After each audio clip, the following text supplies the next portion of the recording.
Yo, what is up, everyone? Welcome back to the episode of Inside Lines. My name is Jared Cross. Welcome back to the episode today. It's been a long time since I last done one of these. I think the last time I did an episode like this was maybe in August or something like that. It's now October. It's been a long time, but without further ado, let's get right into this. We have a lot of stories to talk about here today. The first story, probably the biggest one, NASCAR has released a 2020 rules package. It's coming from Bob Chris, Jeff Glock, all the big writers. No real change on track, but it's more or less what's happening off track. Let's take a look at the graphic that talks about all of the new regulations released for 2020. The two things we're going to focus on is, one, the organization will be limited to now 150 hours of wind tunnel testing.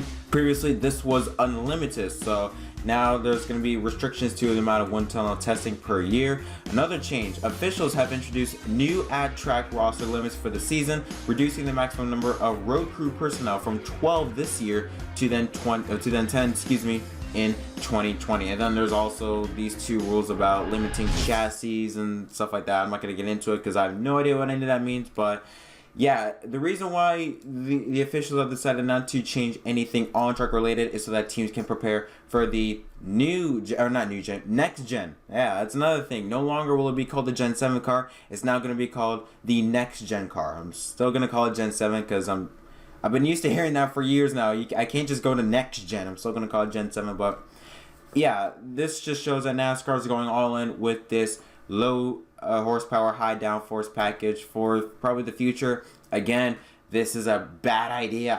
This is not the direction NASCAR should be going for. If they want good racing, this is a good temporary fix, but this is not the future, and I don't think NASCAR really gets that yet. It's kind of funny also how all other forms of motorsports are doing the exact opposite. You know, they're doing less downforce, more horsepower, because they realize that is how you can get good racing, is from a format like that. That's how you get good racing. NASCAR is going the completely opposite direction. They're going low horsepower and high downforce. So yeah, that's just a little update on the 2020 package. It's more or less an update, not really complete overhaul.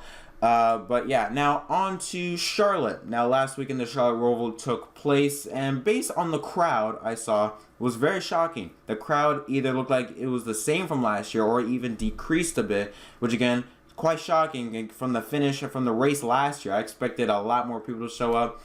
Not only did it reflect the crowd size on the track, it also reflected on the TV rating system. Take a look here from Adam Stern. He reported that NBC earned a 1.91 overnight rating for Sunday's Monster Energy NASCAR Cup Series Bank of America Roval 400 at Charlotte Motor Speedway, off slightly from a 1.99 of last year's race, but up from 2017 when the race was run on the oval. So I guess that's good, you know, even though it's still down from last year, it's up from 2 years ago. And hell, with ratings these days, anything that's up from the past is considered a good for me. Now let's go on to the round of 12. The round of 16, like I said, concluded last weekend at the Charlotte Roval. Eric Almirola, Eric Jones, Kurt Busch, and Ryan Newman, those four drivers were eliminated from playoff contention. Let's take a look now at the standings heading into the round of 12. Kyle Busch with a 41-point buffer ahead of 8th place. His teammate Mark Truex Jr. and Denny Hamlin 2nd and 3rd.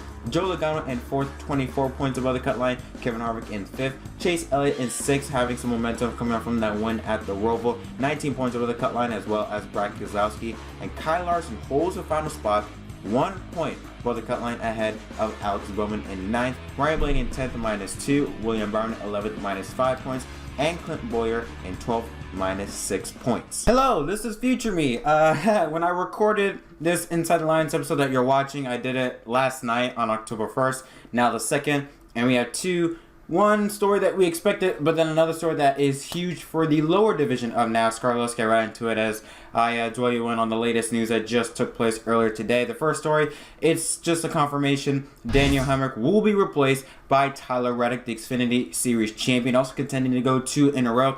He will replace Daniel Hemrick in the number 8 Caterpillar Camaro ZL14 Richard Childress Racing in 2020. Caterpillar just announced that they will return as a sponsor, and more sponsors are expected to come.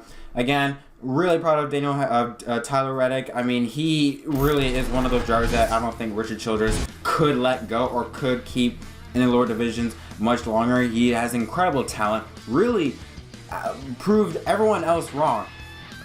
proved that his championship was not a fluke. I mean, we all thought that last year when he won the championship, we all thought, it's because of the playoff format. You know, that's the only reason why he even had a shot at the championship. But now he's running better than when he won the championship last year.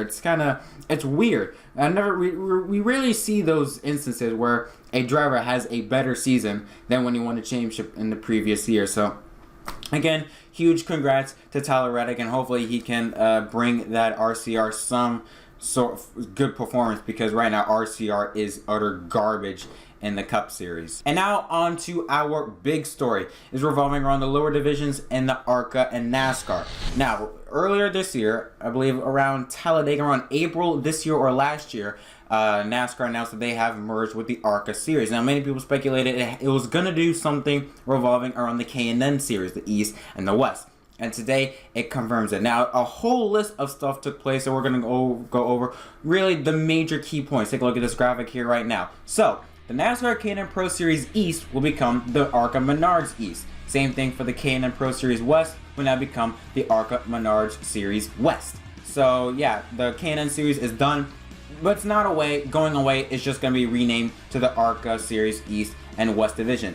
The ARCA Menards Series, now, that's the league in itself. That's what you see the racing in today's races. That will remain intact with 20 races. Now you see that fourth little bullet point, the ARCA Racing Series Showdown. This is 10 races within the larger ARCA Menards Series Championship. This is basically, and I think this is the coolest part about this whole merger, is when 10 races, all three series come together to determine who is the best driver out of the three divisions. So you're going to have, for 10 races, you're going to have drivers from the East, drivers from the West, and the ARCA Menards Series drivers all racing together at 10 of those events. Now let's take a look at just some bullet points. Now, the full schedule for 2020 has not been released yet for the East and West Division. Here's just a couple of key notes here. Five Flag Speedway, Toledo Speedway, Watkins Glen International, New Hampshire Motor Speedway, and Dover International Speedway. Those tracks will be on the ARCA Menards Series East schedule in 2020. Now, the West Series includes these 5 races: Las Vegas Bullring, Irwindale Speedway, Sonoma Raceway, All-American Speedway in Roseville, California, and ISM Raceway will close out the West Series division in 2020. Now, here's the top, or the 10 race ARCA Showdown schedule. As I talked about earlier, we start out at ISM Raceway in Phoenix. This will most likely take place during the spring race. Salem Speedway, Lucas Oil Speedway, or also known as IRP, Elko Speedway, Bristol Motor Speedway. That should be a lot of fun to watch there. Iowa Speedway, Gateway, and then we wrap it up with Memphis International Raceway. Looks like it's making a slight return to NASCAR's top 4 now divisions. Now, the ARCA TV schedule in 2020 is going to most likely remain the same. Fox Sports will broadcast 8 ARCA races in 2020, either live or same-day tape delay on FS1 or FS2. MAP TV will broadcast the non-Fox races. NBCSN will partner with ARCA in 2020, likely showcase the ARCA East and West events on tape delay. So, again, if it sounds confusing, the K&N Pro Series East and West is going to now be called the ARCA Menards Series East and West, and NBCSN will broadcast those events, and most likely Fans Choice TV will broadcast it live now. It's going to be still the same as you saw as the racing so far this year and in the years prior. It's going to be the same thing. Only real major changes. Number one, it's going to be, I believe, I think Chris Knight, a writer who's been talking about this, I believe he said something about a spec engine coming into 2020, and also the package allows teams to use their 2019 ARCA cars, and I believe also K&N cars for 2020. I'm really excited. I'm really more interested in this ARCA Showdown, having all 3 series come together to see who is going to be the best. It should be a lot of fun to watch. You're going to see a lot of it's like when the K&N East and West come together, it's going to be much bigger than that. I'm really excited. I also like the fact that Memphis is going to be the season finale, the championship event. Memphis, like I said, could be making a big comeback in NASCAR. Maybe not in the Cup Series, but a comeback nonetheless. Now, again, I'm just going to end my future self here. What do you guys think about those 2 stories in the comment section down below? Do you think Tyler Reddick will improve RCR? And if so, how much do you think he'll improve in 2020? And what are your guys' thoughts on the ARCA Menards NASCAR merger deal in 2020? Alright, I'm done talking. Now back to yesterday me. Speaking of Alex Bowman, he had a very eventful day last weekend at the Roval. Good news, he made into the round of 12. Bad news, he probably has a new rivalry. At the Richmond, he had beef with Austin Dillon. Now he has beef with Bubba Wallace. Him and Bubba Wallace got into a bit of a scuffle, not only on the track, but off the track. Let's take a look at what took place on the track. Alex Bowman said that Bubba Wallace kept on flipping him off, and it was really annoying him. Now, the reason why Bubba Wallace was flipping off Alex Bowman was because of the fact that Bowman apparently drove it into turn 1 on lap 1 and got into the back end of Bubba Wallace, so Wallace was obviously pissed off at that. Bubba then gave him the finger multiple times, and then Bowman then proceeds to wreck Bubba Wallace coming off of the backstretch chicane. And Bubba was not too happy, in fact. Now, we need this to put into context, even though every one of you know this story, but to put into context, Bowman was being treated by medical officials due to him being dehydrated, and I believe he was sick all weekend long. So he was already under the weather, and on top of that, having dehydration issues has made him a mess after the race. So he was being treated by medical officials and Jeff Gordon, treating him with water, getting him hydrated and stuff like that. Bubba then comes along, talks to him for around 1 or 2 quick seconds, and then splashes water in his face. Not only did he get Bowman, but he also got the medical worker and Jeff Gordon in the process. Now, we were expecting some form of penalty regarding Bubba Wallace, because maybe not because of what he did with Bowman, but because of the other 2 people, Gordon and the medical worker, that had nothing to do with that, got involved. But surprisingly, when Tuesday's penalties came out, Bubba Wallace was not mentioned, so it looks like he will not receive a penalty. However, Steve O'Donnell did say, I believe on Monday on Sirius XM Radio, that he is planning on talking to Bubba about the situation, and I believe he said something along the lines of how that was out of order, maybe not disrespectful, I don't know if he said that, but he did say probably it was out of line, out of order, and it was wrong for him to do so at that time. Personally, I'm Team Bubba. He had every right to do what he did to Bowman. Now, I do feel bad for Gordon and the medical worker, and I do think Bubba should issue an apology to those 2 people, but he should not issue an apology to Bowman. I mean, Bubba had every right to be pissed off with Bowman. And just because you're sick doesn't mean you can't be immune to criticism. That's just me. Bowman got what he deserved. Now, I'm sorry that he's sick, sorry that he's dehydrated, but that does not mean you can't get, criticism towards you. So, I have no qualms with what Bubba did to Bowman. Bowman got exactly what he deserved. And to be honest, it's water. The man was dehydrated. He basically helped him out. Everyone is making a big fuss over it. It's like, it's water. It's not like he kicked him while he's down. I mean, no one was complaining. I mean, there were some complaints, but it was more 50-50 when Boyer was literally punching at Newman when Newman was sitting down and literally had no way of defense. Bubba just threw water at Bowman, and everyone's all in a fuss.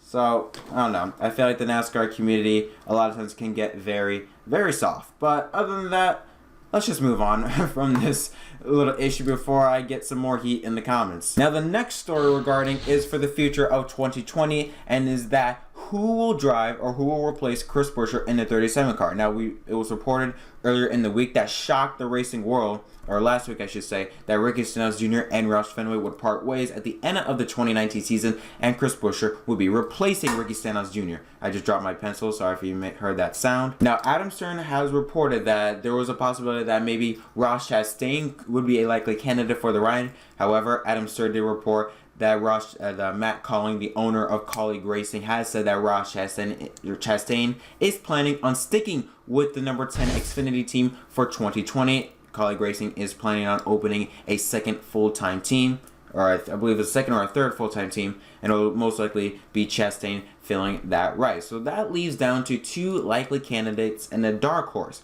Likely candidates being Ricky Stenhouse Jr. and Daniel Hemrick, and a dark horse, surprisingly, is Michael McDowell. Now, I wasn't really expecting McDowell. I thought he was already sealed up at front row for 2020, but apparently not. But again, that's a dark horse, so don't expect if McDowell gets the ride. It's more or less focused on between Stenhouse and Hemrick. And I feel like maybe Hemrick, he's going to get the ride because he's a rookie, very young. He's got talent. We know he's got talent. We just need him a place to grow. Stenhouse, I don't want to say he's worn out his welcome, but I mean,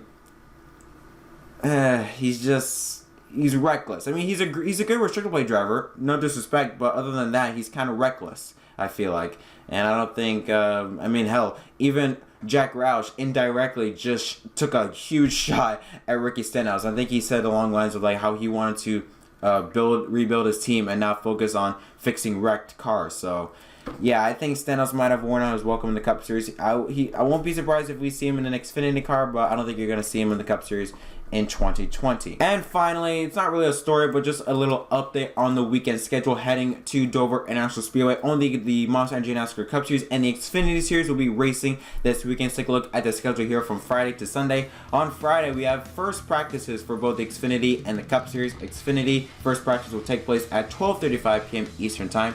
And then 1 hour later, it will be Dover practice for the Monster Energy NASCAR Cup Series at 1:35. Dover final practice for the Xfinity will take place at then 2:35, and then 1 hour after that, Cup Series final practice at 3:35. On Saturday, then we get to qualifying for the Xfinity Series that takes place at 12:05 p.m. Dover qualifying for the Cup Series at 1:35, and then finally the Dover 200 laps 45, 45, and 110 are the stages that takes place at 3:15 p.m. for the Xfinity Series, and then finally on Sunday, the Dry Den 400 laps, 120, 120, and 160 are the stages. Round 1 of the round of 12 of the playoffs that takes place at 2:45 p.m. Eastern Time. All those races or all those events will take place on NBCSN. But that will conclude this episode of Inside the Lines. Thank you so much for tuning in. It's been a while since I've done this, and I can't wait to get back in the mood to making more videos of this. Hopefully, I can get into a rhythm where more weekly or more consistently updating with these videos, because I tend to go on a streak and then streak, break. So hopefully I can get into a more consistent pace and hopefully develop a schedule later on in the future. Tell me, what do you guys think of all the stories I talked about in these video? What do you think about the 2020 rules package? What do you think about the future of NASCAR and the Gen 7 next gen car now? What do you think? Who do you think is going to replace Chris Buescher in the 37 car in 2020? Do you think it's Ricky Stenhouse Jr., Daniel Hemrick? Or do you think it's someone else? Whose side are you on? Are you on Team Bubba or are you on Team Bowman? And do you think Bowman should be on the lookout? Do you think Bowman has a target on his back now that he's kind of pissed off 2 drivers standings 20th or worse? Do you think Bowman should take it easy to make sure he doesn't piss off any more drivers? Just tell me anything of that and more in the comment section down below. But until next time, my name is Jack from NASCAR on MDK. Don't forget to leave a like and subscribe for more content. And I'll see you guys in the next video.